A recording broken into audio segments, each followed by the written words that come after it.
Orang makin dekat sama Allah, makin tough, makin bisa survive dalam menghadapi masalah. Makin tuh. Kenapa? Karena survive seseorang dalam menghadapi masalah itu bukan soal dia punya uang atau enggak, dia punya teman atau enggak, dia sehat apa enggak. Soal mentalnya, hatinya, kuat enggak menghadapi masalah.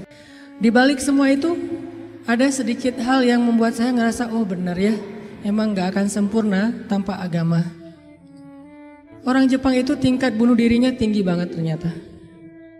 Dalam setahun itu kasus bunuh diri nggak kurang dari 1000 kasus. Dan itu artinya setiap hari minimal ada 3 orang yang bunuh diri. Dan tempat favorit bunuh diri di Jepang adalah di rel kereta. Sehingga kalau misalnya udah ada yang bunuh diri di kereta, itu kereta kan pada berhenti tuh. Dan pada jadi stuck kan di beberapa stasiun gitu, beberapa jalur.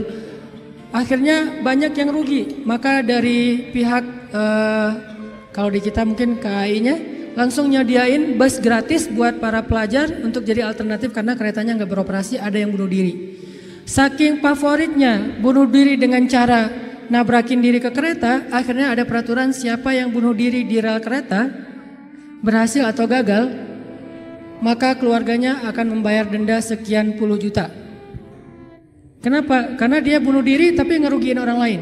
Bikin semuanya jadi susah, sistemnya diberhenti. Sehingga dibikin peraturan kalau bunuh diri di kereta maka keluarganya harus membayar denda sekitar kalau nggak salah hampir 90 juta bayar denda. Jadi keluarganya juga nahan kalau ada yang mau bunuh diri. Tapi tetap aja masih favorit. Kalau di Korea itu, Korea Selatan, favoritnya bunuh diri dengan cara loncat dari jembatan, terutama di musim dingin. Kalau di Jepang itu dengan cara nabrakin diri ke kereta, bukan ditabrak kereta, orang nabrak kereta. Kenapa bisa kayak gitu? Dan angkanya terlalu tinggi. Ada masalah dikit, bunuh diri. Kayak misalnya mereka gagal dalam satu tugas gitu. Itu saking putus asa, saking malunya, saking kayaknya udah gak ada lagi harapan buat hidup, gak ada lagi alasan, mereka langsung bunuh diri. Kemarin pas saya kesana tuh lagi ada kasus bunuh dirinya itu bisa ada jasa bunuh diri. Jadi ada kalau di kita mungkin ojek online, di sana bunuh diri online. Ada tuh, sedang ramai-ramainya di TV tuh. Kemarin pas lagi di sana tuh lagi diliput gimana proses bunuh diri yang ada online-nya. Dia bisa order. Jadi kayak semacam aplikasi gitu. Aplikasinya bunuh diri. Ini kayaknya perlu diciptakan juga. Nih aplikasi bunuh diri, dia order, terus telepon langsung online ke orang yang eksekutornya. Saya mau bunuh diri. Oh di mana? Jam berapa? Gimana? Ada beberapa menu tuh. Bisa klik bunuh diri kereta, bunuh diri minum obat, bunuh diri diapain misalnya. Tapi nggak ada menu bunuh diri dengan cara diputusin, itu belum. Padahal itu kayaknya lebih membunuh ya. Secara pelan-pelan. Jadi dia bisa ngeklik, dia bisa order, bisa pesan gitu. Akhirnya orangnya datang ke rumah, ada yang di-skap, ada yang dibenamin ke dalam ditenggelamin ke air, ada yang diikat ke digantung, ada yang macam-macam. Sehingga ada satu eksekutor yang udah membunuh belasan orang dan itu lagi rame di Tokyo, lagi dibahas di TV-TV Tokyo. Ternyata bunuh diri juga sampai ada kayak jasanya gitu. Kalau bahasa kita sampai ada aplikasi bunuh diri. Saking tingginya tingkat bunuh diri. Kenapa masalahnya? Masalahnya akhlak mereka udah luar biasa kepada manusia, kepada alam, tapi hati mereka kosong. Sehingga bisa dibilang di dalamnya itu rapuh. Nggak akan tough menghadapi masalah-masalah sekecil apapun. Nggak lulus kuliah, bunuh diri nggak lulus kuliah. Misalnya bete dikit, aduh hari ini kok panas banget ya, bunuh diri. Enggak kayak gitu amat juga sih. Nah, ini artinya tingkat putus asanya terlalu tinggi karena tidak ada daya tahan di dalam hatinya. Dan ketahanan seseorang di dalam hati itu tergantung tingkat tawakalnya kepada Allah Subhanahu wa taala. Makin dia bergantung kepada Allah, makin dia woles, makin dia nggak gampang yai'as, nggak gampang putus asa ketika punya masalah. Nabi Yusuf itu kan masalahnya bertubi-tubi. Ketika Nabi Yusuf dilemparkan ke dalam sumur, ketika Nabi Yusuf dipenjarakan, ketika Nabi Yusuf difitnah, ketika Nabi Yusuf banyak masalah Nabi Yusuf. Tapi pesan Nabi Yakub alaihissalam kepada anak-anaknya, la tai'asu min rauhillah. baik kepada Yusuf ataupun kepada kakak-kakaknya. La tayasu min rauhillah. Janganlah kalian berputus asa dari rahmat Allah. Kenapa? Allah itu maha menolong. Ketika kita bergantung kepada Allah, nggak ada yang mustahil. Selalu ada harapan ketika kita berikan harapan itu kepada Allah. Tapi kalau kita berikan harapan itu kepada makhluk, kadang-kadang harapannya semu. Karena makhluk itu, manusia itu sifatnya kullu man 'alaiha fan. Nggak ada yang bisa benar-benar total, nggak ada yang bisa benar-benar abadi, itu nggak bisa. Tapi kalau kita letakkan harapan kita, lalu kita berikan hanya kepada Allah, roja kita hanya kepada Allah Subhanahu Wa Taala, maka tidak ada kata al-ya's, tidak ada kata putus asa dalam kamus seorang mukmin. Laisa min akhlaqil mu'min al-ya's. Putus asa itu bukanlah sifat atau akhlaknya orang yang beriman kepada Allah. Sehingga kenapa bunuh diri itu menjadi dosa besar dalam Islam? Padahal kan nggak ganggu orang kan, kecuali tadi bikin macet sistem kereta. Itu juga nggak parah-parah banget lah, nggak sampai gara-gara kita bunuh diri orang akhirnya jadi misalnya celaka gitu, nggak, jarang lah. Apalagi bunuh dirinya sendiri, gantung diri. Kan bunuh diri itu nggak ganggu orang lain. Kenapa dianggap dosa besar? Karena bunuh diri ini sama aja dia tidak mengakui kebesaran Allah Subhanahu Wa Taala. Dia tidak berpegang lagi kepada Allah. Dia putus asa dari rahmat Allah Subhanahu Wa Taala. Padahal Allah selalu mengatakan la tayasu, jangan putus asa. Aku kasih nih, aku kasih. Tapi dia bilang enggak akan dikasih. Berarti dia kufur kepada Allah Subhanahu Wa Taala dan merugikan dirinya sendiri. Ketika mentalnya kayak gini, walaupun akhlaknya baik, tapi dia tidak punya daya tahan menghadapi masalah, maka dia akan selalu mengakhiri masalahnya dengan cara bunuh diri. Dalam Islam kasus bunuh diri bisa dibilang hampir nggak ada kalau dalam sejarah Nabi dan para sahabat. Satu-satunya ada kasus bunuh diri itu bunuh diri dalam peperangan ada. Dia lagi dibacok, lagi bertempur terus dibacok sama musuh, banyak luka, nggak tahan dengan rasa sakit, kena kayak tombak gitu di perutnya, karena nggak kuat dengan rasa sakit, dia tekan lagi tubuhnya ke tombak itu supaya cepat mati.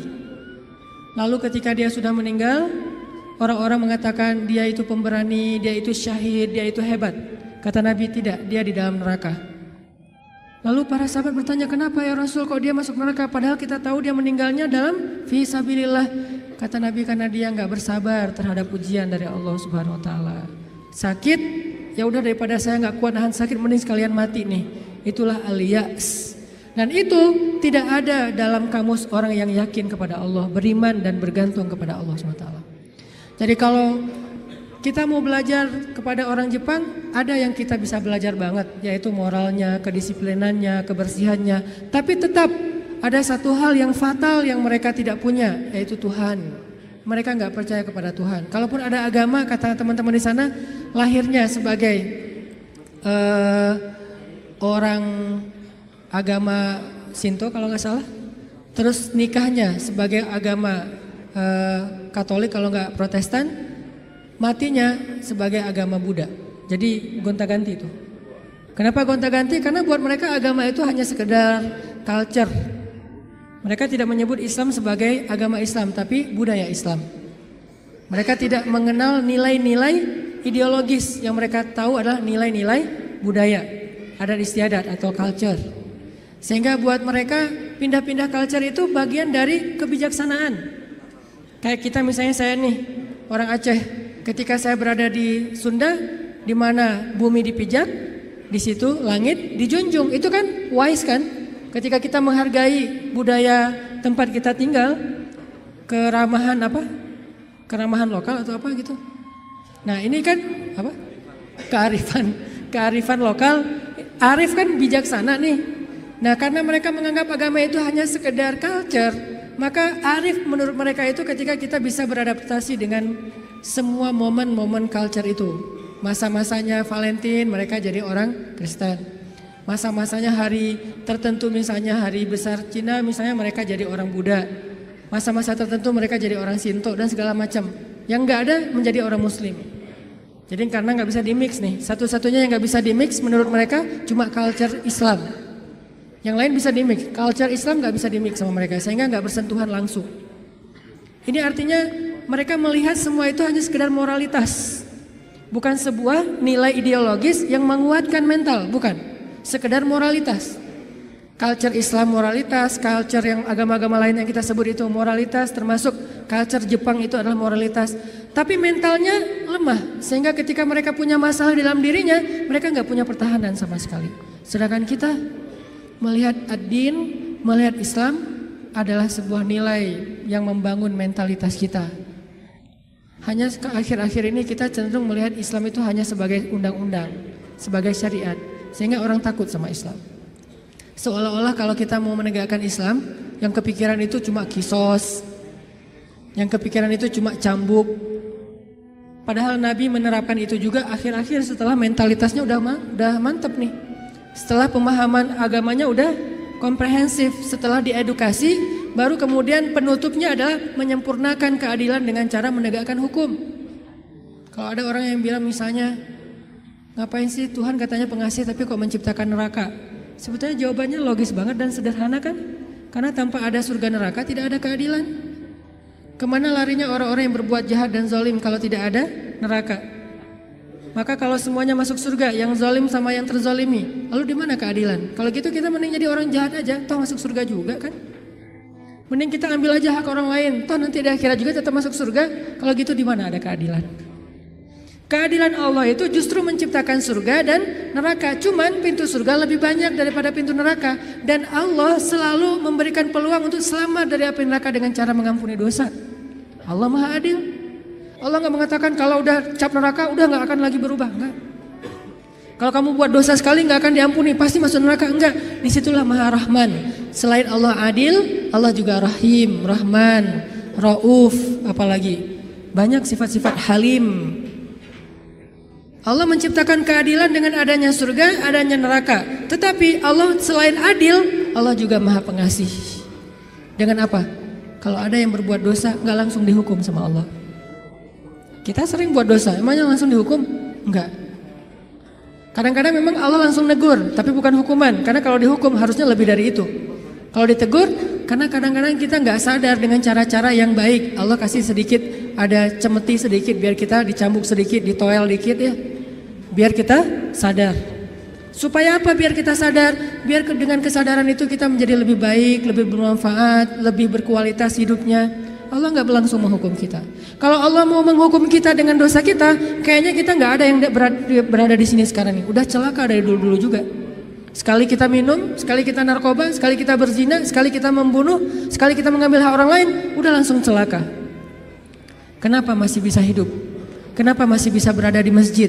Dan ini keistimewaan yang Allah kasih kepada kita. Orang yang sering nyakitin Allah masih diundang ke rumah Allah. Kan Allah baik banget tuh.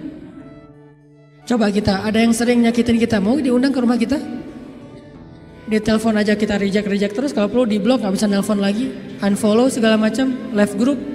Allah kita sakitin berkali-kali, kita cuekin, kita selingkuhin dalam bahasa kita mah ya. Gimana selingkuhin? Selingkuhin akidah. Kita bilang percaya sama Allah tapi kita jalan sama yang lain. Kita bilang inna sholati wa nusuki wa mahyaya wa mamati lillahi rabbil alamin. Itu kan sama aja kayak seorang cowok bilang ke cewek, aku gak bisa hidup tanpa kamu. Iya kamu, kan gitu. Inna sholati wa nusuki wa mahyaya wa mamati lillah, iya lillah gitu kan. Tapi kenyataannya kita merasa seolah-olah Allah gak lihat, kita jalan sama yang lain. Allah tahu? Tahu banget. Kalau perempuan mungkin gak tahu kita jalan sama yang lain. Ketika nanti dia tahu, akhirnya dia shock, panik, dia luar biasa tersakiti. Tapi kalau Allah, setiap kita jalan sama yang lain tuh Allah ngelihat.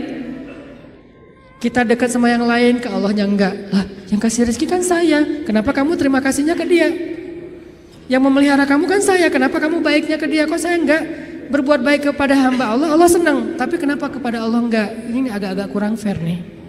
Ke makhluk yang enggak berjasa, kita jadi baik. Ke Allah yang maha berjasa, kita cuek. Malah kita menuduh Allah dengan tuduhan-tuduhan yang enggak pantas. Ngerasa Allah enggak penting dalam hidup kita. Kalau Allah nggak sabar, makanya Allah itu sabur.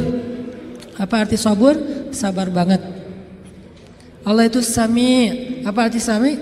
Dengar curhat banget lah. Kita pasti nggak kuat dengar curhat teman-teman kita.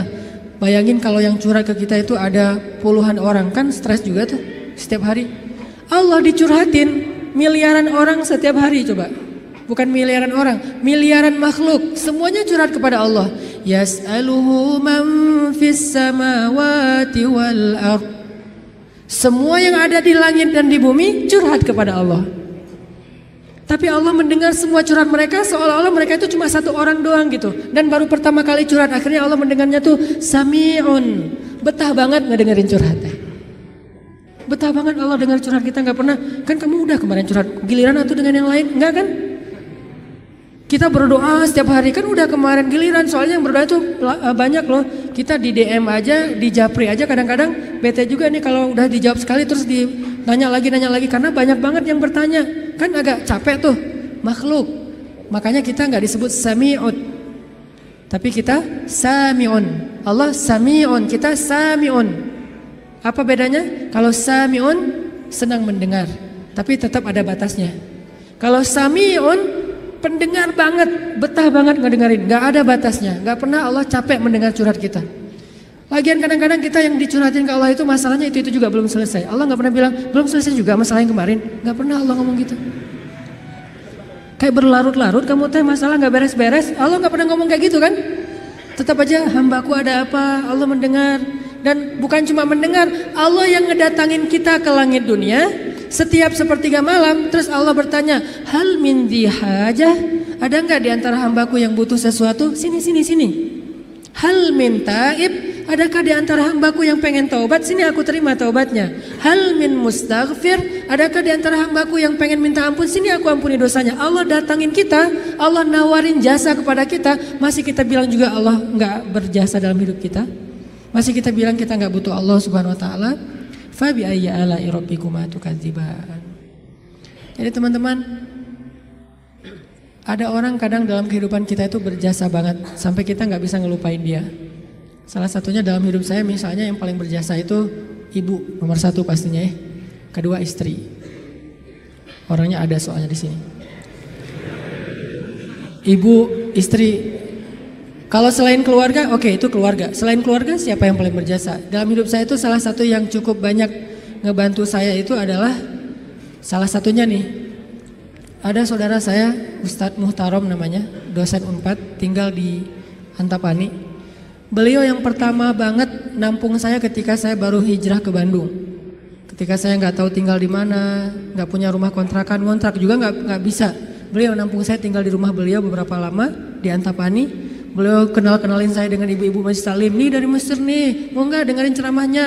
Enak loh, padahal saya juga masih bingung ceramahnya gimana ya. Nggak pernah ceramah, sekali-kali ceramah yang kebalik kan Allah SAW, Rasulullah Subhanahu Wa Taala. Sekali-kalinya ceramah kebalik saking nervousnya. Disuruh ceramah sama Ustadz Muhtaram, nih ceramah. Akhirnya ibu-ibu ngundang-undang saya awal-awal dikenalin di Bandung. Berjasa banget, sehingga kalau misalnya beliau miss call, nggak keangkat sama saya, langsung saya telepon balik. Kalau beliau SMS, langsung saya read, langsung typing, langsung bales. Kenapa? Karena saya merasa beliau berjasa dalam hidup saya. Adakah yang lebih berjasa dalam hidup kita daripada Allah Subhanahu Wa Taala? Toh beliau juga hamba Allah. Allah yang mengirim beliau untuk saya. Allah yang mengirim ibunda untuk saya. Allah yang mengirim istri saya untuk saya. Kalau Allah nggak kirim istri saya buat saya, nggak mungkin saya bisa nikah sama dia. Kan saya sering cerita, saya bukan tipe dia banget. 4 pantangan pada diri dia tuh ada di saya. Ya Allah, jangan itu, jangan itu, jangan itu, jangan itu ada di saya semuanya. Coba kalau Allah nggak membolak-balikan hati dia, mana mungkin saya nikah sama dia kan? Kayak mustahil gitu, karena bukan tipe dia banget. Ya Allah, jangan yang orang Sumatera, jangan brewokan, jangan yang dop. Udah dop, brewokan pula. Jangan anak pesantren, karena mungkin beda kebiasaannya, terlalu soleh kali menurut dia gitu ya. 4-4-nya ada pada diri saya, terutama yang dop dan Sumatera nih. Orang Sumatera kuliah di Mesir, dan Mesir mah Sumateranya Arab. Arab itu kayak kita, ada Sundanya, ada Jawanya, ada Betawinya, ada Sumateranya. Mesir itu Sumateranya Arab. Di Mesir tuh nggak ada cerita kita nungguin bus di halte tuh nggak ada, yang ada ngejar bus. Bus tuh nggak pernah berhenti untuk ngangkut penumpang, nggak ada tuh. Bus ngelihat kita lagi nungguin malah dia iseng, makin dicepetin. Akhirnya kita kejar, wah, cowboy banget lah kehidupan di Mesir mah. Dia cuma berhenti kalau yang nungguin itu ibu-ibu. Kenapa? Karena ibu-ibu di Mesir itu raja. Gak ada yang berani sama ibu-ibu. Benar-benar queen tuh kalau ibu-ibu teh. Di Mesir ibu-ibu belanja nih ya. Mang, apa bahasa Arabnya? Gitulah pokoknya. Mang, itu saya pengen ikan gitu ya. Oh iya. Pas diambil ternyata ikannya matanya agak-agak merah gitu. Mungkin agak-agak lama di freezer. Akhirnya bilang, ini kenapa nih ikan matanya merah? Begadang ya? Nggak jadi deh, malah saya mau ikan yang suka begadang, cari yang lain. Ganti lagi yang lain, udang aja, baunya nggak enak, ganti lagi. Berkali-kali gonta-ganti, itu yang dagang ikan itu nggak boleh marah. Kenapa? Yang ngomong seorang perempuan. Dan di Mesir itu perempuan sangat dihormati, nggak boleh berdebat dengan perempuan, aib. Debat dengan cewek itu aib. Kalau dimarahin cewek itu aib, mending kita menghindar aja deh. Kalau kita naik bus, duduk nih, ibu-ibu naik harus berdiri. Kalau nggak berdiri itu dianggap aib, satu bus semuanya aib. Kalian laki-laki atau apa kalian teh? Ada perempuan masuk ke bus, kalian pada duduk cuek itu, malu-maluin kalau di Mesir. Sehingga kalau ada ibu-ibu naik ke dalam bus nih, cowok-cowok semuanya berdiri siap. Silakan pilih kursi yang mana aja. Ibu-ibu boleh memilih. Kalau di kita kan laki-laki memilih, enggak, salah. Ini ibu-ibu yang memilih, saya mau yang di situ. Kenapa? Cowoknya ganteng. Dia milih tuh. Terserah dia mau duduk di mana. Cuma dua, ibu-ibu sama ulama. Kalau ada ulama Al-Azhar, karena ulama Al-Azhar, dosen-dosen saya di Al-Azhar itu nggak punya mobil pribadi. Mereka hidupnya sederhana. Gajinya gede sih, tapi asal gajian langsung ngasih beasiswa kepada mahasiswa yang kurang mampu. Kalau udah gajian tuh saya ngerasain sendiri nih. Dia gajian ngambil di admin ya.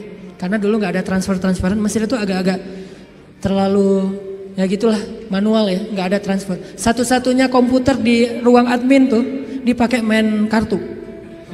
Karena dia nggak ngerti sistem komputerisasi akun kayak gitu tuh, akuntan tuh nggak ngerti dia tuh. Tahu satu-satunya komputer dipakai main kartu. Main kartu pas kita lagi ngantri, Om kita lagi ngantri nih, ntar tunggu dulu nih, kita lagi nih belum beres nih, gitu coba. Tapi menghargai banget kepada orang tua, ulama, ibu-ibu. Nah ada dosen saya ngambil gajinya kurang lebih sekitar 2.000 pound. 1 pound itu dulu sekitar 3.000 rupiah, lumayan lah ya. Hampir 10 juta gajinya. Dia ngambil gaji sekitar 10 juta, langsung datangin mahasiswa yang kita lagi nongkrong di depan kelas, di depan kampus, ditangin, ya abnai, panggilnya lembut. Anak-anak, kata dosen teh, kalian udah beli buku kuliah belum? Kita senyum-senyum. Padahal udah, tapi senyum-senyum aja. Mau bilang udah, jujur. Mau dibilang enggak boleh dusta ya. Senyum-senyum aja. Oh ya udah nih, beli buku. Alhamdulillah. Akhirnya kita beli buku, cuman bukan buku kuliah, buku tambahan gitu kayak buku sejarah, buku apa. Alhamdulillah. Dia ngasih dari 10 juta, 5 juta itu buat anak-anak. Dan itu kebiasaan di sana tuh dosen-dosennya. Makanya karena hidupnya kayak gitu, sederhana, nggak punya kendaraan. Dosen kalau mau ke kampus bareng dengan kita pagi-pagi tuh naik bus. Cuman kalau kita ngejar, kalau bus supirnya nggak berani disuruh dosen Al-Azhar ngejar bus kan nggak mungkin ya. Kalau ngelihat itu ada penampilan dosen, langsung busnya berhenti. Begitu dosennya naik langsung jalan tuh, nggak peduli kita lagi di tangga kayak di apa, nggak peduli deh. Kan dosen dulu yang naik nih. Prof silakan. Dosennya naik, baru dosennya di atas kita masih bergelantungan tuh bus langsung jalan. Sampai ada beberapa mahasiswa Malaysia karena nggak terbiasa mungkin. Mereka kan biasanya naik taksi nih, karena beasiswa dari kerajaannya gede. Kalau kita kan beasiswanya dari Al-Azhar. Mesir itu negara miskin, tapi ngasih beasiswa puluhan ribu mahasiswa asing. Negaranya miskin, tapi bisa ngasih beasiswa, luar biasa. Nah Malaysia nggak dikasih. Negara yang tidak dikasih beasiswa di Asia itu Malaysia dan Brunei, karena dianggap udah sejahtera. Akhirnya mereka terbiasa naik taksi nih. Begitu mahasiswa Malaysia sekali naik bus, nggak terbiasa naik bus ala-ala Mesir gitu. Turunnya membelakangi arah jalannya bus. Kebayang kan? Gelundung gitu kan? Kita mahasiswa Indonesia ketawa-ketawa aja. Wah lucu. Kalau kita kan udah biasa koboi ya. Kejar bus, terus turunnya sambil lari. Kadang-kadang kalau bawa barang itu barangnya dilempar dulu ke dalam bus langsung dikejar naik gitu. Udah biasalah kayak gitu-gitu di Mesir. Tadi cerita apa tadi teh? Hubungannya? Ya gitulah nggak ada hubungannya. Pokoknya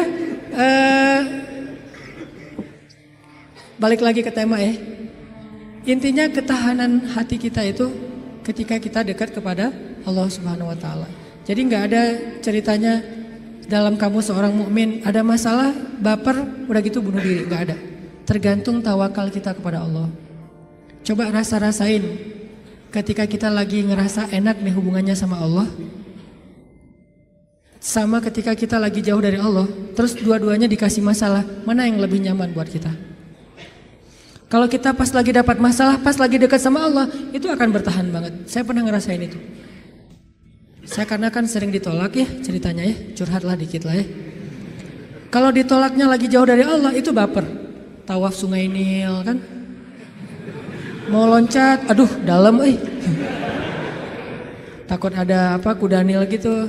Gak loncat, buat apa lagi hidup kalau kayak gini ya. Kenapa kayak gitu lemah? Gara-gara jauh dari Allah. Kalau ditolak pas lagi dekat sama Allah, gak apa-apa. Yang penting jangan ditolak sama Allah kan gitu. Ditolak, ya Allah pasti engkau mau ganti yang lebih keren ya. Husnuzon kan, aku tergantung prasangka hambaku. Ya udah bertahan. Orang makin dekat sama Allah makin tough, makin bisa survive dalam menghadapi masalah. Makin tuh. Kenapa? Karena survive seseorang dalam menghadapi masalah itu bukan soal dia punya uang atau enggak, dia punya teman atau enggak, dia sehat apa enggak. Soal mentalnya, hatinya kuat enggak menghadapi masalah. Baru dia bisa tough dan survive.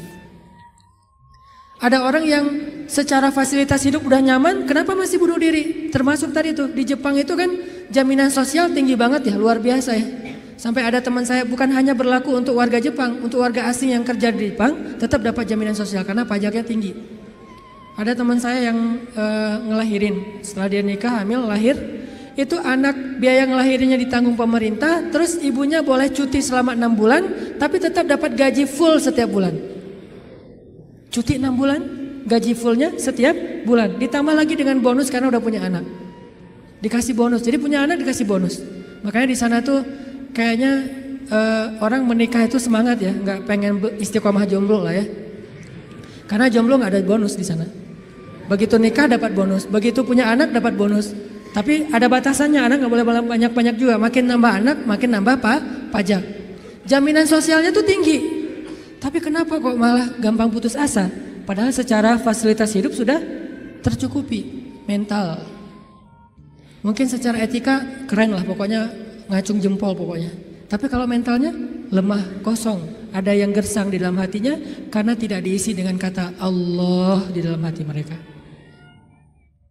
Di satu sisi kita perlu belajar kepada mereka, di sisi yang lain mereka perlu belajar kepada mukmin. Salah satunya mukmin di Indonesia. Ketika kita jauh dari Allah, mulai naik tingkat kriminal, mulai naik tingkat bunuh diri, mulai banyak orang yang putus asa, mulai banyak orang yang mengeluh, terjadilah krisis sosial. Itu ketika jauh dari Allah. Sejak kapan dalam persepsi kita miskin itu masalah? Di zaman Nabi miskin itu bukan masalah. Masalah itu fakir, bukan miskin. Di zaman Nabi malah berdoa jadi pengen jadi orang miskin. Ya Allah, hidupkan saya sebagai orang miskin, matikan saya sebagai orang miskin, bangkitkan saya bersama orang miskin. Nabi itu cuma bilang hampir-hampir kefakiran itu menyebabkan orang kufur. Itu teks hadisnya, kadal fakru ayyakuna kufran, bukan miskin jadi kufur. Nggak ada teks kayak gitu. Terjemahan kita yang keliru. Orang miskin itu dekat dengan kekufuran. Nggak ada teks hadis kayak gitu. Yang ada fakir dekat dengan kekufuran. Terus apa bedanya miskin dengan fakir? Miskin itu kurang harta, kalau fakir itu kurang syukur. Makanya Nabi dalam konteks miskin malah berdoa pengen jadi orang miskin supaya hisabnya gampang. Tapi kalau dalam konteks fakir, Nabi malah bertauz, Allahumma inni a'udzubika minal fakri. Ya Allah, aku berlindung kepadamu dari kefakiran. Maksud kefakiran di dalam doa Nabi itu bukan kurang harta, tapi kurang syukur, kurang qanaah dengan apa yang diberikan Allah Subhanahu wa taala. Mental. Makanya salah satu misi Allah menurunkan Islam, mengutus Nabi Muhammad SAW itu adalah membangun mentalitas manusia yang kita sebut dengan mukmin muslim. Mentalnya yang dibangun, sehingga dengan mental itu lahirlah kebaikan-kebaikan yang sifatnya moral, kebaikan yang sifatnya akhlak, kebaikan yang sifatnya ritual, ibadah. Tapi semuanya berawal dari mental, termasuk sabar, mental. Yang menyebabkan seseorang gak gampang panik, mentalnya. Dan mental itu tergantung keyakinan dia kepada Allah Subhanahu wa taala. Masih ingat kisah Nabi ditodong senjata? Nabi lagi di rest area, lagi duduk. Cuman waktu itu nggak ada yang jual tahu Sumedang ya. Lagi duduk nih di rest area, istirahat sebentar lah, perjalanannya cukup macet. Ada kren jatuh di kilometer berapa kemarin teh. Istirahat. Lagi duduk di rest area, jauh dari para sahabat. Biasanya Nabi duduknya itu di antara para sahabat. Kali ini beliau pengen menyendiri. Kenapa pengen menyendiri? Mungkin beliau nggak enak mau nolak sahabat yang curhat, nggak enak mau nolak sahabat yang ajak ngobrol. Karena sahabat juga kan kalau dekat Nabi curhat, ngobrol panjang lebar, minta selfie segala macam kan. Nah Nabi pengen me time lah, nggak pengen diganggu. Kalau udah terlanjur bareng dengan mereka, Nabi tuh nggak enakan banget orangnya. Kalau udah Nabi boleh curhat nggak? Nabi nggak mungkin bilang nggak. Nggak ada kata-kata enggak dalam kamus Nabi itu. Yang ada, oh ya boleh, walaupun beliau udah capek banget. Nah akhirnya pengen ngambil me time, nggak mau diganggu, sendiri. Sahabat juga pengertian, oh Nabi lagi pengen sendiri, ya udah menjauh.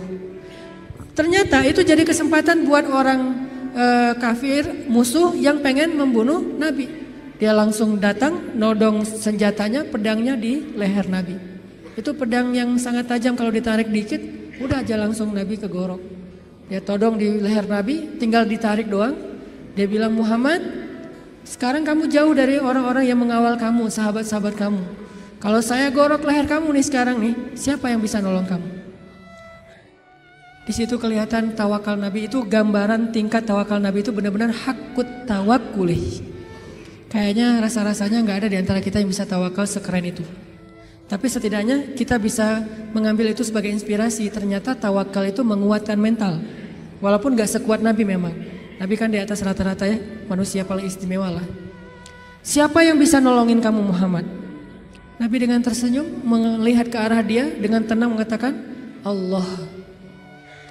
Saking mantepnya kata-kata Nabi sampai bikin orang itu gemetar, jatuh tuh pedangnya. Kita belum bisa kayak gitu. Ketika kita datengin, Pak saya mau melamar anak Bapak, kamu ngasih makan apa buat anak saya? Allah yang ngasih makan. Astagfirullahaladzim, iya terima. Gak bisa, langsung gemetar tuh orang, mertua langsung gak bisa berdiri. Mana bisa kita naklukin mertua dengan kata-kata kayak gitu kan. Kemarin aja tadi pagi saya disuruh minta sharing di Mabes TNI aja, saya yang gemetar. Biasanya kan enjoy gitu, ceramah santai dan cari-cari bahan ngebully. Mau ngebully TNI, bayangin. Di depan jenderal-jenderal, bintang 2, bintang 3, ini mau ngebully apa ini? Saya kan mati langkah kalau nggak ngebully ya. Jadi bingung mau kayak gimana. Udah aja kaku nggak jelas gitu, salting pokoknya sampai mereka juga melihat ini ceramah atau lagi curhat ya, nggak jelas gitu. Artinya kita tuh nggak punya mental kayak Nabi tuh. Menghadapi makhluk aja kadang-kadang keder. Nabi menghadapi orang yang satu-satunya paling memusuhi beliau, udah siap pengen menggal kepala beliau. Coba imajinasikan deh adegan itu. Karena kalau cuma baca teks sejarah nggak akan dapat apa-apa. Oh gitu doang. Padahal kita juga nggak bisa kayak gitu kan. Bisa nggak kita ketika lewat satu jalan terus digonggong sama guguk misalnya? Terus kita santai. Kamu dan saya sama-sama hamba Allah. Bisa nggak kayak gitu? Sehingga dia langsung melipir, oh ya sorry. Salah ngegonggong ustadz ya. Nggak gitu kan? Tetap aja kaget. Walaupun nggak takut mungkin kaget pasti dengan suaranya nyentangnya. Baru sekali dia bersuara langsung, oh udah gitu jaim-jaim melihat orang ada yang lihat nggak saya kaget gitu kan ya. Tapi Nabi nggak sama sekali kayak gitu. Dia todong dan orangnya itu preman. Bayangin tatoan preman yang udah biasa bunuh orang buat dia itu kayak hobi, kayak kita ngopi gitu. Aduh hari ini belum bunuh orang gitu. Jadi sakit kepala kalau belum bunuh orang. Orang kayak gitu tuh nodong Nabi pakai senjata yang udah tajamnya luar biasa, ditarik sedikit langsung udah Nabi bisa kegorok. Nabi menjawab dengan tenang, Allah yang nolong saya. Dia gemetar, jatuh pedangnya diambil balik, ditodongin balik sama Nabi. Sekarang kalau saya pengen bunuh kamu, siapa yang nolong kamu? Kata dia, engkau wahai Muhammad. Nabi tersenyum, diambil pedangnya dikasih lagi kepada dia. Nabi gak takut dibalikin lagi kayak tadi, gak, dikasih lagi sama Nabi. Nabi itu orangnya bisa menaklukkan hati orang seketika tuh. Ketemu langsung berubah hatinya kalau hatinya baik. Satu-satunya yang gak bisa ditaklukkan itu kalau hatinya memang diisi dengan kesombongan. Karena itu sudah ditaklukkan oleh setan. Kalau hatinya bersih baik, Nabi bisa membujuk hati orang. Itu keahlian Nabi SAW. Akhirnya dia dapat lagi pedangnya disarungkan, dia jadi malah duduk di tarbiyah sama Nabi. Jadi curhat, saya tuh galau berat ya Rasulullah. Tadi gini sekarang jadi curhat. Jadi baper. Gimana nih Rasul, saya mending saya putusin aja gitu Rasul. Malah cerita tentang masalah pribadi. Nabi kasih solusi, Nabi tepuk-tepuk punggungnya. Ya udah sabar ya, jangan terlalu baper, kan ada Allah. Oh iya ya benar Rasulullah. Saya boleh izin pulang ke negeri saya Rasulullah, buat apa? Saya pengen ngasih tahu ke orang-orang supaya masuk Islam. Agama Islam itu luar biasa. Dia pulang ke kampungnya, dia ceritakan kepada orang lain tentang pengalaman dia ketemu Nabi. Akhirnya berbondong-bondong orang masuk Islam. Kenapa Nabi bisa woles kayak gitu? Nggak panik. Pernah juga di kota Madinah, suatu malam ada kedengaran suara dari tengah padang pasir. Itu suara paling aneh. Kita nggak bisa meniru, yang jelas ilustrasinya suara itu bisa bikin orang kayak Umar ketakutan, bayangin. Suara yang bisa bikin orang kayak Umar, kan kita tahu keberanian Umar. Setan aja takut sama Umar kan? Tapi Umar kali ini takut dengan suara itu, coba. Umar lewat jalan misalnya nih depan Pusdai lewat nih, udah steril, setan gak bakalan lewat jalan situ. Langsung di dalam Google Maps setan itu merah. Jangan ngambil jalan itu, kenapa? Udah merah, lewatin sama Umar. Jadi udah forbidden buat setan. Tapi Umar pada malam itu ketika mendengar suara di tengah padang pasir ketakutan. Sehingga ketika semua penduduk Madinah mendengar suara yang luar biasa, seperti suara makhluk yang lagi marah-marah nih. Suara setan kalau menurut ulama, walaupun Nabi gak nyebut kayak gitu. Suara setan yang lagi ngamuk-ngamuk, bayangin. Orang aja ngamuk kan kelihatan ya. Apalagi setan ngamuk, bayangin. Setan ngamuk, bukan jin, setan. Arti setan tuh jin yang paling premannya jin lah. Tuh jagarnya jin ngamuk. Diobrak-abrik semuanya sama dia. Lagi ngamuk nih setan, suaranya luar biasa kayak yang pernah sempat viral di YouTube ya. Gak tahu itu suara apa di dalam perut bumi, terdengar di beberapa penjuru dunia. Entah benar, entah editan, saya gak ngerti lah. Yang jelas suara kayak gitu tuh pernah terdengar di zaman Nabi. Dan lebih ngeri lah gitu. Ada yang ngamuk luar biasa. Terus para sahabat berkumpul di Masjid Nabawi. Bayangin, sahabat malam-malam itu keluar dari rumah mereka, pengen cari tahu suara apa, tapi gak ada yang berani keluar sendiri. Akhirnya ngumpul di depan masjid. Udah ngumpul depan masjid, mereka cari Nabi. Kan rumah Nabi di sebelah masjid. Rasulullah mana? Rasulullah mana? Umar. Terus sekelas Sa'ad bin Abi Waqqas, Abu Ubaidah bin Jarrah yang udah gak takut mati sama sekali. Orang-orang yang pemberani lah. Tapi ngumpulnya di depan masjid karena gak berani keluar sendiri ke tengah padang pasir gara-gara saking seremnya tuh suara. Udah ngumpul, cari-cari Nabi, tiba-tiba mereka ngelihat sosok seorang laki-laki datang dari tengah kegelapan padang pasir. Dia pegang pedang di atas pundaknya, gak pakai baju, cuma pakai celana, badannya bagus. Kalau kita gak pakai baju malu-maluin ya, Nabi gak pakai baju, keren lah. Gak pakai baju, cuma pakai celana, badannya bagus, terus pakai pedang gitu kan bener-bener kayak cerita gladiator atau siapalah Hollywood gitu kan. Naik kuda tuh gagah sendiri dari tengah kegelapan padang pasir sendiri datang. Dari kejauhan ditanya siapa, ternyata Rasulullah SAW. Jadi kalau ada yang menganggap Nabi pengecut, banyak bukti Nabi itu pemberani. Cuman gak sok jagoan Nabi teh, gak konyol. Nabi kalau misalnya berstrategi dalam perang, Nabi ada istilah dakwah sembunyi-sembunyi, bukan karena Nabi takut pada orang Quraisy. Karena kalau Nabi dakwahnya belak-belakan, gak pakai strategi, terus beliau dibantu oleh Allah dengan mujizat, maka kita nggak bisa niru strategi dakwah Nabi, soalnya kita nggak punya mujizat. Nabi mencontohkan yang paling mudah ditiru, bukan yang paling mudah untuk beliau. Kalau mau, Nabi bisa berdakwah itu nggak butuh Abu Bakar, nggak butuh Khadijah, sendiri aja. Kalau ada Abu Jahal nantang beliau, beliau tinggal bilang ya Allah hancurkan nih orang, langsung mati itu mendadak. Mudah banget buat Nabi. Toh bulan aja dibelah sama Nabi dengan seizin Allah kan? Ketika ditantang Muhammad, kalau kamu emang Nabi coba lo belah tuh bulan. Kalau saya bisa membelah bulan, apakah kalian beriman? Ya, kita lihat aja nanti. Posting dulu pokoknya. Akhirnya Nabi Bismillah ya Allahu Akbar, kebelah bulan, benar-benar kebelah dua. Mereka bilang Muhammad telah menyihir mata kita. Kata Nabi Muhammad, kalau kalian merasa mata kalian yang tersihir, ini hanya halusinasi. Coba kita tanya kepada musafir yang sebentar lagi datang dari tengah padang pasir. Apakah mereka melihat malam ini bulan terbelah? Kan gak mungkin saya menyihir orang yang jauh. Ternyata datanglah musafir dari tengah padang pasir lewat kota Mekah, karena Mekah ini salah satu transit juga. Orang-orang langsung berkumpul nanya, apakah kalian melihat kejanggalan di langit malam ini? Ya, kejanggalan apa? Bulan terbelah.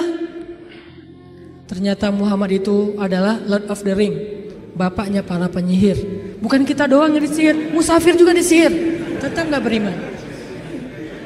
Nabi itu kalau mau ngandelin mukjizat bisa banget, tapi kita kan gak bisa niru. Makanya Nabi mencontohkan yang paling ringan, dakwah itu sembunyi-sembunyi dulu. Jangan terlalu vulgar. Supaya apa? Supaya umatnya gak celaka dengan mengambil langkah-langkah yang sembrono. Nabi itu paling pemberani, cuman gak pamer. Kalian semuanya apa-apaan? Gua paling pemberani. Enggak pernah Nabi gitu. Umar, Ali, ketika ada yang nantang kaum muslimin, padahal Nabi itu kalau mau duel sama dia bisa banget. Tapi kan buat apa yang kayak gitu-gitu? Kan ada tuh Amru bin siapa gitu yang orang kafir tuh, jagoan berpedang dalam perang Khandak nantang. Hal min mubariz, ada enggak cowok-cowok pemberani di sini yang mau duel sama saya? Diam semuanya, bayangin Umar diam. Umar takut enggak? Tapi emang orang itu terkenal sih. Nih yang lagi nantang ini terkenal Umar. Aduh, Amru kan agak mikir nih. Ternyata siapa yang berdiri? Ali masih muda, umur 20-an tahun lah. Ya Rasulullah izinkan saya. Nabi itu kalau mau, Ali emang lo doang yang berani, gue juga berani sebetulnya. Enggak, Nabi mah gak kayak gitu, orangnya tawa tuh. Ali jangan, aku gak tega kalau terjadi apa-apa sama kamu. Akhirnya Ali duduk. Benar-benar gak ada laki-laki di antara kalian, kata Amru, dia manas-manasin tuh. Ya Rasulullah, mereka menghina kita ya Rasulullah, postingannya tuh gak enak banget ya Rasul. Izinkan saya Rasulullah untuk report tuh biar di blog sama Instagram. Kata Rasul, jangan Ali, nanti kamu ada apa-apa lagi sama kamu. Saya kan gak tega, sayang banget sama kamu Ali. Duduk lagi. Ali itu sebetulnya udah gergetan.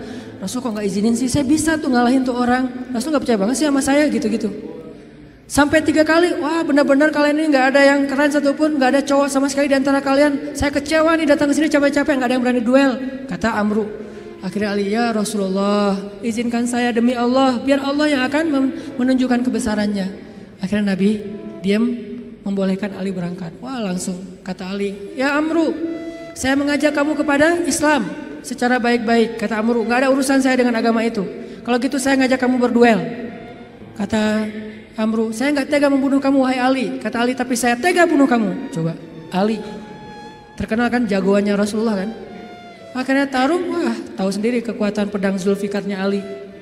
Terkenal lah, legend banget lah pokoknya tuh. Ali itu bisa dibilang salah satu petarung legend dalam Islam.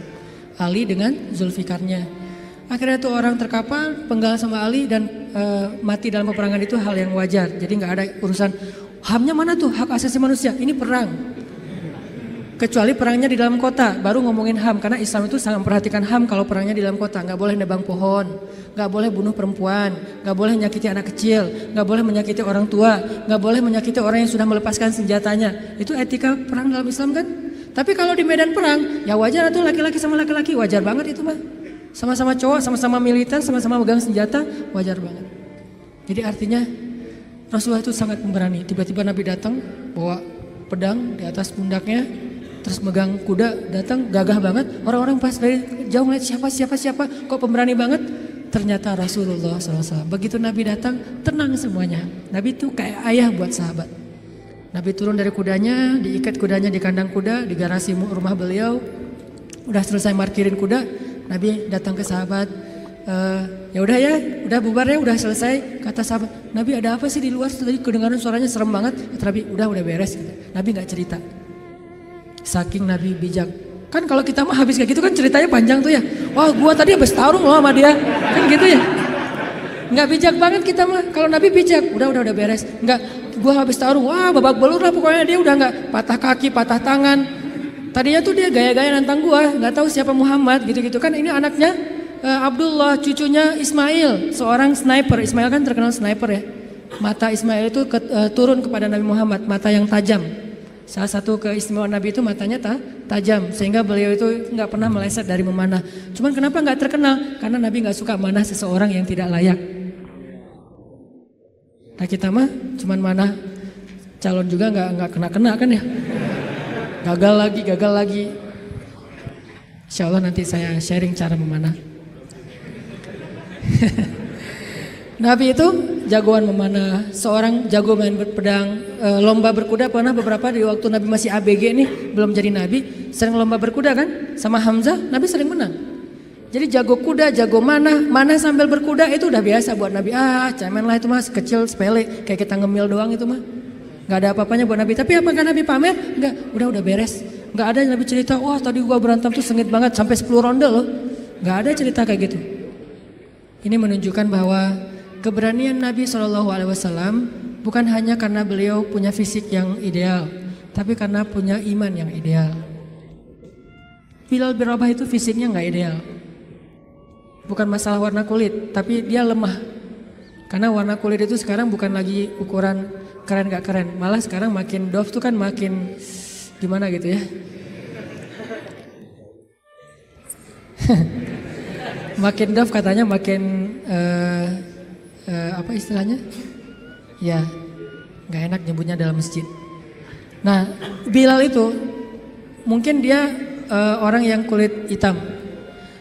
Tapi bukan itu masalah Bilal, fisiknya lemah. Pernah tarung sama Wahsy, sama-sama dari budak Habasyah, itu nggak perlu 1 ronde, setengah ronde juga selesai. Sekali dorong Bilal jatuh langsung nggak berdaya. Saking lemahnya Bilal. Terkenal fisik Bilal itu lemah. Ada yang lebih lemah daripada Bilal, siapa? Abdullah bin Mas'ud. Sampai dijuluki kaki burung belibis. Saking kaki Abdullah bin Mas'ud itu kecil banget. Sehingga tendang sedikit langsung jatuh tuh, nggak ada kuda-kudanya Ibnu Mas'ud. Tapi kenapa Ibnu Mas'ud ini bisa membunuh Abu Jahal dalam perang Badar? Kenapa Bilal bisa bertahan seperti gunung Uhud ketika disiksa berbulan-bulan lamanya? Padahal fisiknya lemah. Sampai orang-orang kafir Quraisy juga heran. Sekarang siapa yang kuat? Dulu kita pikir Wahsy itu kuat, dulu kita pikir Umayyah bin Khalaf kuat, tapi ternyata Bilal lebih kuat dari mereka semuanya ketika sudah beriman. Lalu ketika mereka bertanya kepada Bilal, ya Bilal, setan apa yang merasuki kamu tiba-tiba kamu jadi orang yang tangguh? Kata Bilal, iman. Bukan setan. Iman yang masuk ke dalam hati saya. Dan itu meneguhkan seseorang. Wa tsabbit aqdamana. Jadi sabat. Makanya teman-teman, kalau kita mau gak gampang panik, mau woles, mau survive, mau tough menghadapi masalah, mau terisi jiwa kita, sehingga kita selalu punya hope, punya harapan, dan tidak pernah berputus asa. Isilah hati kita dengan iman kepada Allah. Gimana mengisi hati kita dengan iman? Belajar yakin sama Allah. Buat saya agama itu bukan wawasan, bukan sekedar wawasan, tapi agama itu motivasi.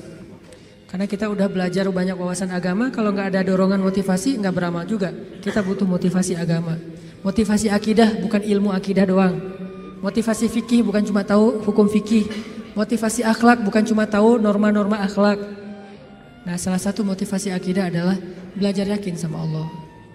Karena walaupun kita tahu Allah itu rububiyah, Allah itu asma, sifat, uluhiyah, Allah itu ayat kursi, Allah itu surat Al-Muluk, Allah itu Al-Ikhlas. Kalau kita nggak yakin sama Allah, semua itu cuma jadi wawasan. Ketika kita punya masalah, tetap aja kita gampang berputus asa. Jadi putus asa nggak putus asa, bukan dia berstatus ustadz, LC, MA, doktor, ulama, tapi siapa yang diantara mereka paling yakin dan berserah diri kepada Allah SWT, itulah yang bertahan. Nanti silakan baca di dalam Al-Quran kisah-kisah ketika para sahabat terjepit, ketika para sahabat dalam keadaan lemah, apa yang membuat mereka kuat? Hasbunallah, cukup bagi kami Allah. Dan kata-kata itu kalau di kita sekedar zikir, kalau di mereka iman. Kalau sekedar zikir nggak ngaruh buat mental kita, walaupun tetap berpahala pastinya kalau ikhlas. Tapi ke mental kita nggak ngaruh. Kita udah bilang hasbiyallah, hasbiyallah. Kok saya masih galau Ustadz? Berarti belum jadi iman, belum jadi belief, belum jadi faith. Baru sekedar kata-kata dalam bentuk ritual zikir. Baru jadi syair buat kita. La haula wala quwata illa billah, subhanallah, alhamdulillah, Allahu akbar. Baru jadi syair-syair yang berpahala buat kita. Tapi belum menjadi motivasi dan keyakinan di dalam hati kita. Belajar yakin. Jadi ilmu itu tempatnya di sini. Bukan di sini mah bonus. Tapi kalau di sini banyak, di sini nggak ada, maka ilmu itu tidak berarti apa-apa di sisi Allah. Kalau di sini ada, walaupun di sini sedikit, maka itu jadi sesuatu. Bilal, siapa lagi? Yang ilmunya sedikit tapi amalnya luar biasa. Khalid itu kan kalau sholat ayatnya itu aja ya. Asal sholat al-ikhlas, asal sholat al-ikhlas. Kita banget lah pokoknya. Jadi ada teladan nih, kenapa lo ikhlas terus kayak Khalid? Khalid itu kalau sholat ayatnya ayat-ayat pendek gitu. Sampai orang komplain, kan dia sebagai amir ya, sebagai komandan militer, begitu sholat di lapangan, di tempat peperangan, dia ngimamin sholat. Orang udah bisa nebak, lihat aja ya, pasti kalau nggak Al-Ikhlas, Al-Falaq, An-Nas. Kayak kita banget lah pokoknya, Al-Ikhlas, Al-Falaq, An-Nas. Dan itu udah otomatis, nggak sengaja lagi, udah kayak gitu, emang udah ngalir. Satu paket, sholat pasti itu. Sampai orang komplain, Khalid, kangen sekali-kali ganti ayat yang lain. Sekali-kali ayatnya yang panjang gitu, biar kita lebih semangat. Kata Khalid, maaf ya, hafalan saya cuma segitu-segitunya. Soalnya saya sibuk dengan tugas-tugas militer, jadi nggak sempat ngafal Quran. Kalau kita tugas militer enggak, hafal juga enggak ya. Kalau Khalid karena sibuk dengan tugas militer, dia sebagai jenderal bintang 4 yang tugas ekspansi militernya tuh banyak banget. Merintis dari awal sampai ke Irak, ke Yaman, ke Suriah, kemana-mana lah. Akhirnya nggak sempat ngafal Quran secara konsen kayak Ibnu Mas'ud, Ibnu Abbas. Maaf ya gitu. Tapi tetap amalnya banyak walaupun hafalannya sedikit. Kenapa? Karena ilmu buat mereka tempatnya bukan di dalam wawasan kepala, tetapi keyakinan di dalam hati. Belajar iman. Belajar yakin kepada Allah. Sehingga kita tetap respect kepada orang-orang Jepang dalam urusan moralitas, tapi kadang kita merasa kasihan kepada mereka. Moralitasnya udah sempurna, tapi kenapa mereka bisa baik kepada makhluk, nggak bisa baik kepada Khalik yang udah ngasih semua kebaikan itu untuk mereka? Agak-agak kurang fair nih. Kurang kayaknya ada yang klise. Ke manusia baik, ke alam baik, tapi ke pencipta manusia dan alam nggak diakui gitu. Ini kan agak klise ya. Nah ini kita agak kasihan. Nah, alhamdulillah teman-teman Indonesia di sana tuh giat banget melakukan dakwah sehingga banyak banget orang Jepang yang udah masuk Islam. Ketika dia masuk Islam dia sadar, oh ternyata emang ini yang dibutuhkan bangsa Jepang selama ini. Yang lain udah keren lah, tapi ini masih kurang nih. Mereka sendiri yang testimoni yang nggak dipunyai oleh bangsa Jepang itu adalah Islam. Kalau punya Islam sempurna, udah nggak ada lagi yang perlu dikritisi, udah nggak ada lagi yang perlu dicari-cari celahnya, udah ideal banget. Tapi itulah makhluk. Tidak ada yang sempurna, sehingga tugas kita bukan menjudge, bukan menghakimi, bukan menjelek-jelekan, bukan mengeneralisir. Tugas kita adalah saling mengisi. Di satu sisi kita respect dengan moralitas orang Jepang, di sisi yang lain kita tetap yakin tanpa iman semua itu tidak akan pernah benar-benar hakiki. Ibarat casingnya bagus, tapi nggak ada software apa-apa di dalamnya. Jadi nggak bisa terlalu optimal dipakainya juga. Itulah kita. Mudah-mudahan kita belajar juga kepada bangsa-bangsa yang udah modern tapi mereka disiplin walaupun mereka nggak tahu teks-teks agama supaya nggak jadi bumerang buat agama kita teman-teman. Kalau selama ini mungkin banyak yang ngelihat Islam itu sesuatu dengan sebelah mata, bukan Islamnya yang remeh, bukan Islamnya yang nggak sempurna, yang nggak ideal. Kita yang belum menunjukkan idealnya Islam kepada manusia. Bisa jadi yang menjelek-jelekan Islam itu bukan orang di luar Islam. Kita sendiri tanpa kita sadari. Gimana caranya menjelekkan Islam? Kita mungkin gak menghina Islam, gak menghina Al-Quran, gak menghina hadis. Tapi akhlak kita yang gak sabar, sama saja seperti kita menampilkan wajah Islam yang tidak ideal, yaitu wajah kita atau akhlak kita. Ketika kita memakai baju Islam, di situ ada tanggung jawab besar. Kita harus tunjukkan Islam yang indah, Islam yang ideal kepada semua manusia. Saya juga kadang-kadang sedih ngelihat Arab Saudi terutama, karena di situ pusatnya Islam kan. Ketika kita udah sering ke luar negeri, ke Jepang, ke Korea, ke Singapura, kemana-mana gitu yang teratur, pergi ke negeri pusatnya Islam, baru juga sampai di bandara, baru di imigrasi, itu kita udah kayak jomplang banget gitu. Di Singapura imigrasinya, kalau misalnya kita bawa bayi, dikasih jalur khusus bagi yang bawa bayi, biar cepet, nggak perlu ngantri. Terus kalau misalnya kita salah ngantri dikasih tahu, udah ada yang petugasnya senyum ngasih tahu, dikasih form supaya kita ngisi sambil jalan. Di Jeddah, kita udah ngantri, mereka ngobrol sambil minum teh. Ngobrol berdua, ya kita ngantri nih. Kalau kita agak protes sedikit, Pak saya udah ngantri tadi, dia marah-marah kepada kita. Ini kasihan, bukan Islamnya ya, orangnya yang tidak bisa menunjukkan betapa indahnya Islam. Nabi nggak pernah nyontohin kayak gitu loh. Karena sifat Nabi itu rafah banget, nggak usah orang ngantri, orang baru ngelihat ke Nabi aja Nabi langsung senyum. Berarti mereka telah meninggalkan sunnah Nabi ketika mereka mengangkat slogan-slogan sunnah, tapi mereka tidak menjalankan sunnah itu dengan lebih luas. Padahal sunnah Nabi, teladan Nabi salah satunya adalah dalam urusan akhlak yang luar biasa. Jadi kita kayak mempermalukan Nabi tuh. Ngakunya saya teman dekat dia loh, tapi gara-gara akhlak kita nggak benar, tercoreng juga nama dia. Saya anaknya Bapak Fulan, gara-gara akhlak kita nggak benar, nama orang tua kita tercoreng. Kita mengaku umat Nabi, begitu kita nggak sabar, nggak menunjukkan akhlak yang disiplin, bersih, baik, woles, kita seperti mencoreng wajah Nabi yang kita cintai. Kita mencoreng wajah Islam yang kita yakini. Yang lebih berat lagi, kita mencoreng wajah Allah yang maha sempurna. Karena kita tidak menjalankan ajaran Allah yang sudah ideal ini. Jadi teman-teman, jangan sampai lagi terjadi kesalahpahaman terhadap agama, terhadap Islam, terhadap Allah. Mungkin bukan salah dia secara murni, tapi karena ngelihat realitas daily dari Muslim dan Jepang. Bukan konsep Islam dan konsep agama Shinto, bukan. Antara Muslim dengan orang Jepang. Ya, kita introspeksi diri. Berarti kita harus memperbaiki diri lebih lagi dari sekarang, sehingga suatu saat orang akan melihat Islam itu bukan teori, tapi yang didisplay dari Islam itu akhlak. Teori itu main course, tapi appetizernya akhlak. Begitu datang langsung dihidangkan appetizer yang nikmat gitu, akhlak, buah, langsung dikasih jus gitu. Sementara kita appetizernya bukan akhlak, main course. Datang-datang langsung nasi goreng, lada gitu ya. Kan orang kaget ya. Kasih dulu akhlak. Supaya oh enak ya, buahnya tuh segar gitu, buahnya tuh manis. Udah selesai appetizer dengan buah-buahan, kasih main course, fikih, ibadah dan segala macam. Nanti closingnya, dessertnya kasih akhirat, kebesaran Allah Subhanahu Wa Taala, ideal. Nah ini tugas kita semuanya. Sebagai Muslim, sebagai anak muda, sebagai bangsa Indonesia, semua tanggung jawab itu ada di pundak kita. Bukan hanya di pundak ustadz, bukan hanya di pundak ulama. Siap insya Allah? Mudah-mudahan ke depan orang memeluk Islam karena takjub dan respek. Karena tanpa itu sulit bagi kita juga berdakwah. Nanti malah jadi bumerang ya. Kalian ngajarin Islam, tapi akhlak orang Islam tuh gimana katanya. Walaupun Islam tetap ideal, akhlak muslimnya aja yang mungkin perlu diperbaiki. Itu aja teman-teman. Banyak kesimpulan yang bisa kita ambil.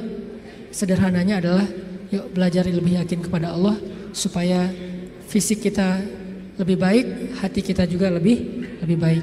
Sehingga kalau luar dalamnya udah sama, zahir dan batin, sirah dan sarirah, insyaallah kita menjadi seorang muslim yang kafah, muslim yang ideal. Allahumma ighfir lana dzunubana wa liwalidayna warhamhuma kama rabbayana shighara. Ya Allah, ampunkan dosa-dosa kami ya Allah. Yang mungkin gara-gara ketidaksabaran kami, gara-gara akhlak kami yang belum sempurna, kami secara tidak sengaja telah mencoreng kemuliaan Engkau ya Allah. Kami secara tidak sengaja telah mencoreng kemuliaan Islam. Secara tidak sengaja telah mencoreng wajah Rasulullah SAW. Ampunkan dosa-dosa kami ya Allah. Ahsin khuluqana ya Allah. Perbaikilah akhlak kami ya Allah. Kami sadar akhlak itu dalam agamamu sama pentingnya dengan ibadah, sama besar pahalanya dengan ibadah.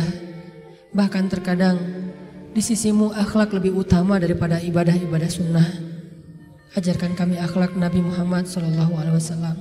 Ajarkan kami akhlak yang elegan, akhlak yang ideal, akhlak yang rahmah, akhlak yang menjadi penyejuk bagi orang-orang di sekitar kami ya Allah. Ya Allah ya Rahman ya Rahim, kami tahu hanya agama Islam yang paling sempurna dan ideal. Ajarkan kepada kami keidealan Islam ya Allah. Jangan biarkan kami salah faham tentang agama kami ini ya Allah. Sehingga kami mengambil sebagian tetapi mencampakkan sebagian yang lain. Kami mengambil sesuatu yang sebetulnya mungkin hanya untuk pribadi kami, tapi kami tampakkan kepada orang lain sehingga kami menjadi orang-orang yang memaksakan kehendak. Sedangkan agama tidak mengajarkan hal itu kepada kami. Ya Allah, ajarkan kepada kami apa yang kami tidak mengerti. Ya Allah, perindah akhlak kami seperti Engkau memperindah fisik kami. Ya Allah, jadikanlah kehadiran kami di antara manusia sebagai kebaikan. Janganlah Engkau biarkan kami menjadi beban bagi orang-orang di sekitar kami, apalagi menjadi musibah atas diri mereka. Ya Allah, menangkanlah Islam, karena kemenangan Islam berarti kemenangan terhadap kemanusiaan. Kemenangan Islam berarti kemenangan terhadap keadilan. Kemenangan Islam berarti kemenangan terhadap moralitas. Dan kami yakin itu ya Allah. Kemenangan Islam bukanlah kemenangan dalam hanya paksaan-paksaan hukum, tapi kemenangan Islam adalah kemenangan akhlak, kemenangan nilai-nilai baik. Sehingga ketika Islam berkuasa di muka bumi, maka bumi akan dipenuhi dengan keadilan, baik bagi muslim bahkan kepada semua manusia. Dan kami melihat itu dalam sejarah-sejarah keagungan Islam di masa lalu ya Allah. Ya Allah, istiqomahkanlah kami di jalan-Mu ya Allah. Istiqomahkanlah kami untuk selalu dekat kepadamu ya Allah. Kuatkanlah iman di dalam hati kami ya Allah. Jangan biarkan kami menjadi orang-orang yang lemah yakinnya kepadamu ya Allah. Sehingga ketika iman kami lemah kepadamu, semuanya akan bermasalah. Semuanya akan jadi musibah. Kami akan gampang berputus asa. Ajarkan kami imannya Rasulullah SAW. Ajarkan kami imannya Umar bin Khattab, imannya Abu Bakar As-Siddiq, imannya Khadijah, imannya Aisyah, imannya para sahabat-sahabat yang mulia, baik muhajirin maupun ansar.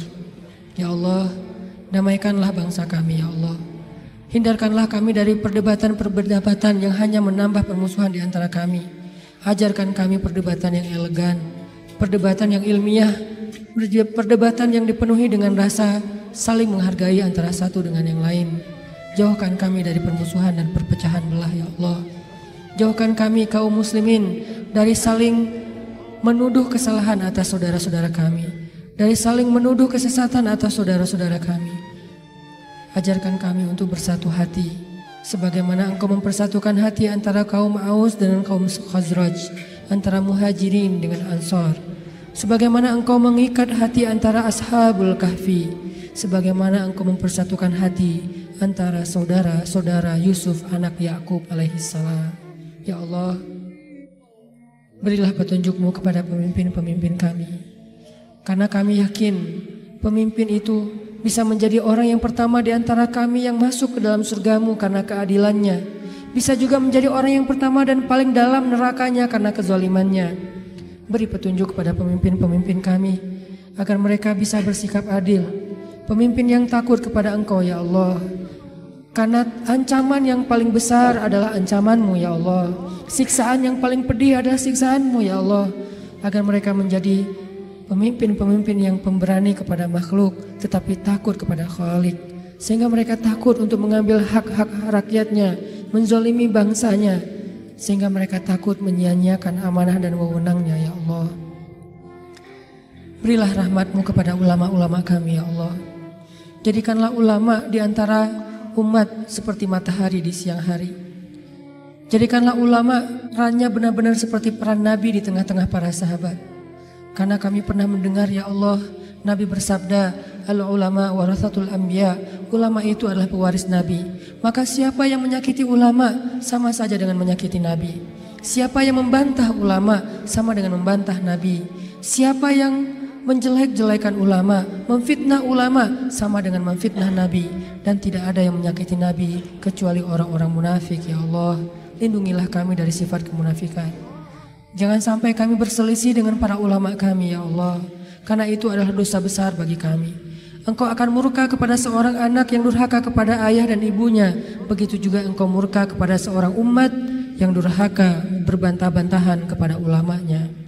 Ya Allah, ajarkan kami menjadi suami yang teladan bagi istri dan anak-anak kami. Teladan yang baik. Ajarkan kami menjadi istri yang taat kepada suami, menjadi penyejuk bagi hati suami-suami kami ya Allah.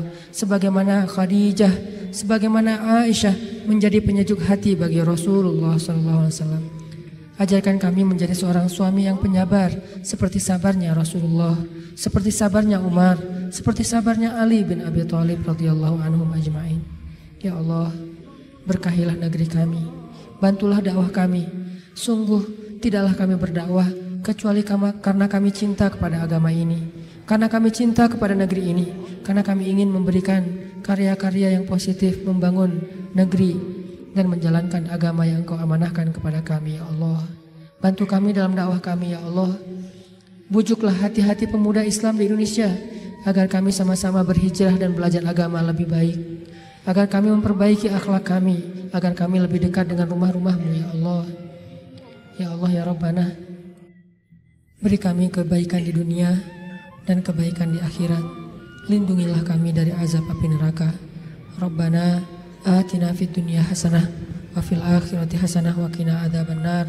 Subhanakallahumma wa bihamdika asyhadu an la ilaha illa anta astaghfiruka wa atubu ilaik. Nih kita coba belajar teman-teman.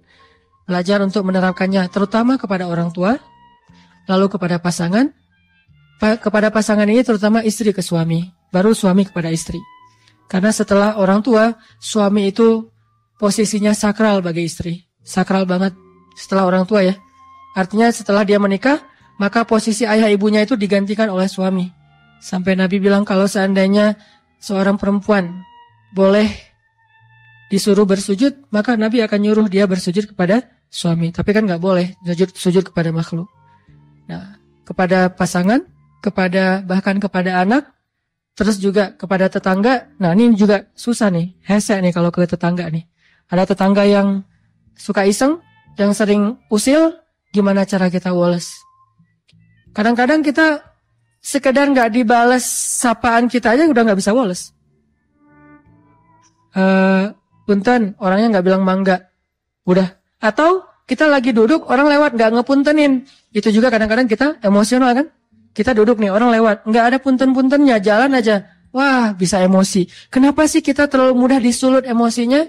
Dan ini akan membuat bukan hanya kita pribadi, bangsa kita itu susah banget untuk bisa damai. Karena masalah kecil aja kita tersulut.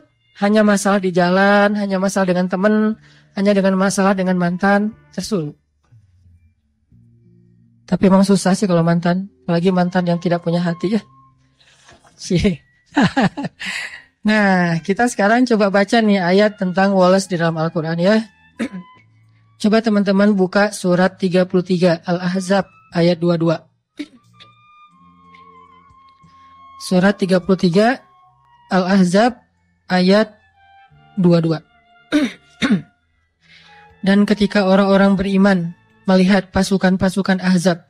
Pasukan Ahzab itu pasukan yang berkoalisi banyak gitu ya, kumpulan kabilah. Mereka berkata, inilah apa yang pernah dijanjikan Allah dan Rasulnya, dan benarlah Allah dan Rasulnya. Sehingga tidaklah hal itu menambah bagi mereka kecuali iman dan kepasrahan. Ini kondisi sahabat ketika dalam keadaan tertekan. Kayak gimana kondisinya, ceritanya? Ceritanya sahabat waktu itu lagi mengalami musim kemarau. Musim banyak panen yang gagal. Dagangan gak laku. Sehingga sahabat-sahabat yang kaya juga miskin. Apalagi yang miskin. Untuk makan itu susah banget. Dan di zaman itu memang benar-benar kalau dibilang susah, benar-benar susah. Gimana gambaran susahnya? Sampai Nabi mengikat batu di perutnya. Ada beberapa cara Nabi menahan lapar. Salah satu caranya Nabi akan duduk dalam keadaan bersandar, nggak kuat lagi menegakkan punggung. Cara yang lain melipat tubuhnya kayak orang lagi ruku atau sujud untuk menahan rasa lapar. Cara yang paling berat lagi kalau udah nggak ketahan lagi, diikatlah batu di perut, seolah-olah batu itu makanan yang masuk ke dalam perut sehingga menahan lapar. Ketika beliau ruku dan sujud, kedengaran suara gesekan batu.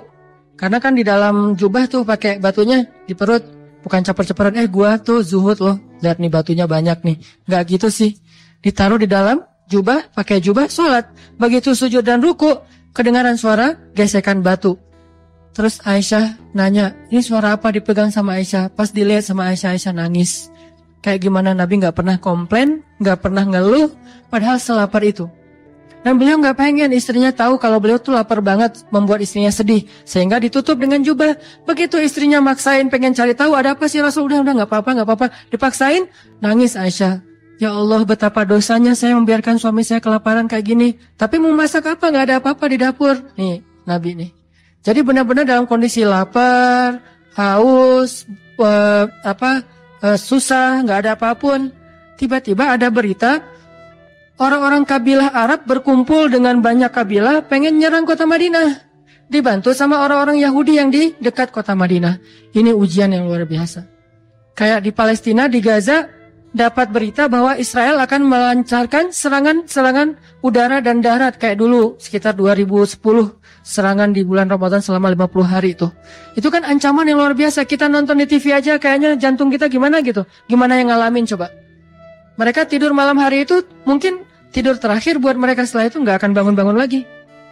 Dan nggak tahu juga mungkin apartemen mereka yang akan runtuh. Ketika tidur itu udah saling maaf-maafan, ini mungkin malam terakhir kita bareng-bareng, setelah ini kita insya Allah bertemu di surga. Benar-benar ancaman yang luar biasa. Ditambah lagi dari dalam kota, banyak orang-orang munafik ngegembosin, memprovokasi. Selalu kayak gitu kondisi kaum muslimin, dimanapun kayak gitu. Ada aja orang dalam yang memanfaatkan situasi kaum muslimin dalam keadaan tegang, mereka malah merusak suasana. Ini kondisi ketika walamma ra'al mu'minun al-ahzab.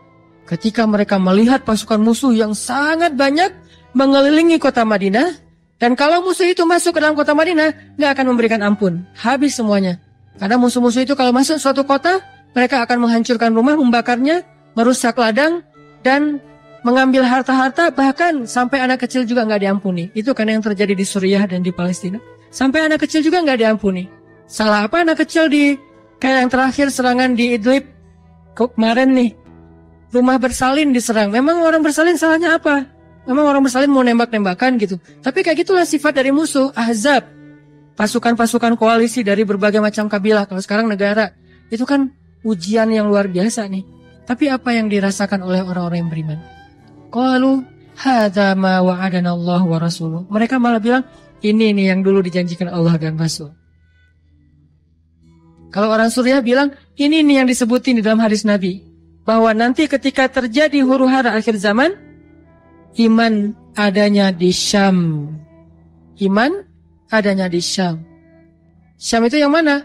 Suriah, Yordania, Palestina, sebagian kecil dari Turki, Lebanon. Iman adanya di Syam, pusatnya di Suriah.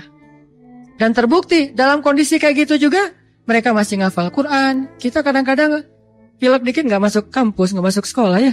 Ini dalam kondisi perang masih ngafal Quran. Dan kadang-kadang mereka pergi ke tempat ngafal Quran, masjidnya dihancurkan, nggak pulang lagi tuh. Yang lebih berat bukan anaknya, orang tuanya melepaskan anaknya dalam kondisi perang, pergi ke masjid untuk ngafal Quran, di mana masjid itu banyak banget jadi target serangan bom udara. Itu kan orang tuanya luar biasa tuh perasaan mentalnya, bisa melepaskan anaknya ke masjid. Saya aja ngelepasin anak ke pesantren itu nggak tega. Duh, berapa lama tuh baru bisa dikunjungin? Sebulan sekali Baba, kata anak-anak. Wah, sebulan sekali. Nggak jadi deh, nggak usah pesantren, mending di rumah aja. Nggak tega gitu teh. Gimana melepaskan anaknya ke masjid yang mungkin akan diserang setiap saat, kapan aja. Ini iman. Kok bisa kayak gitu? Apa yang menjadikan mereka wales dalam kondisi lebih berat dari kita? Nah kita, masalahnya lebih ringan, harusnya lebih wales dari mereka.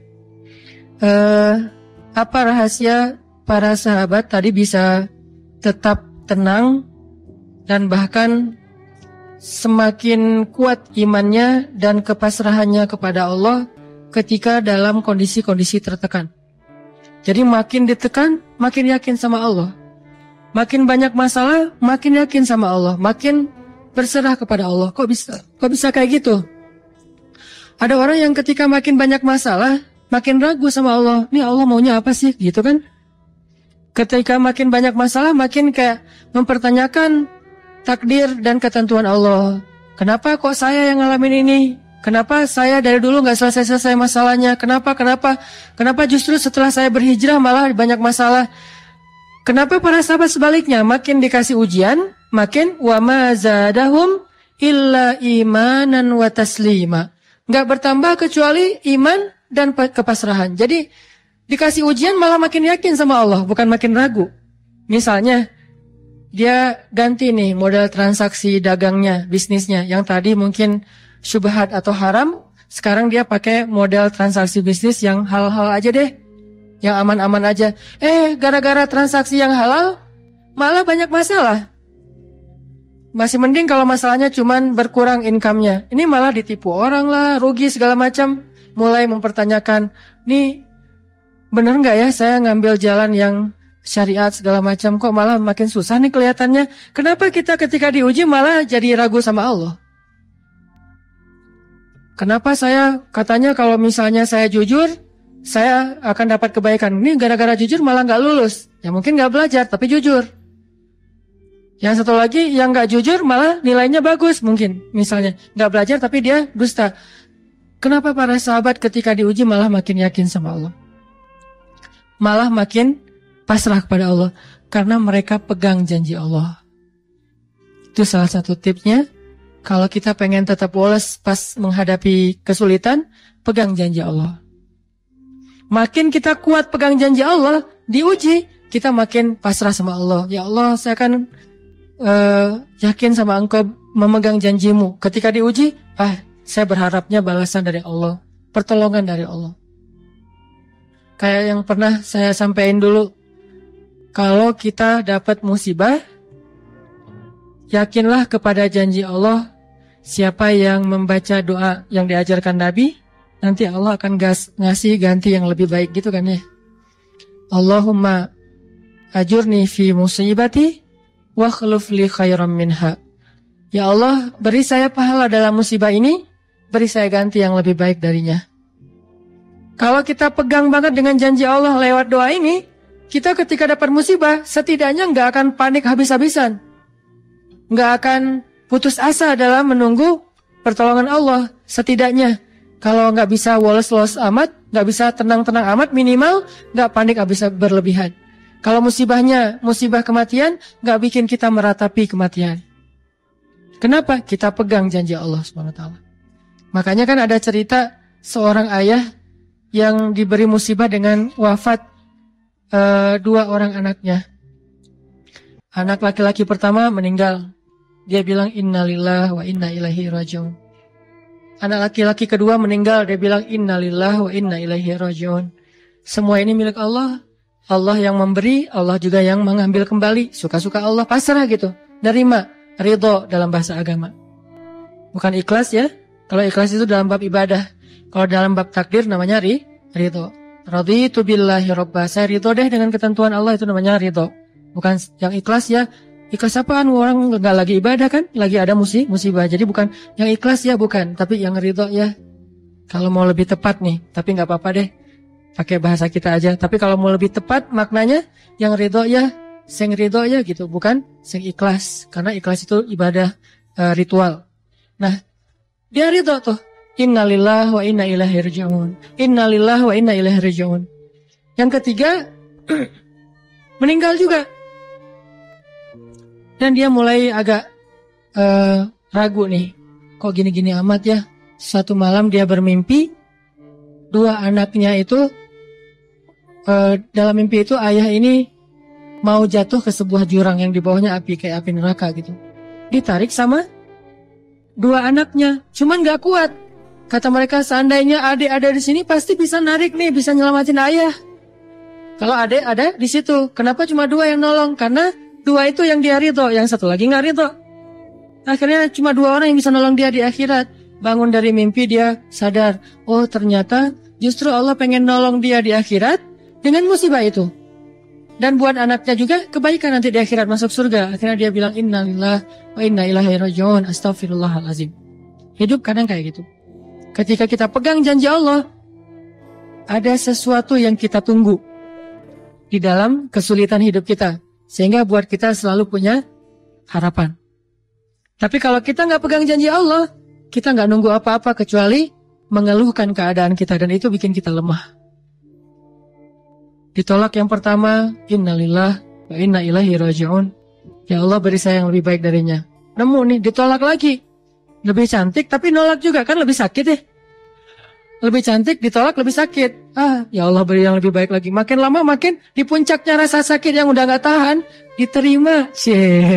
Nih happy ending nih. Ada gak ya yang kayak gitu ya? Kalau jarang ada, berarti belum mempraktekkan jurus ini nih.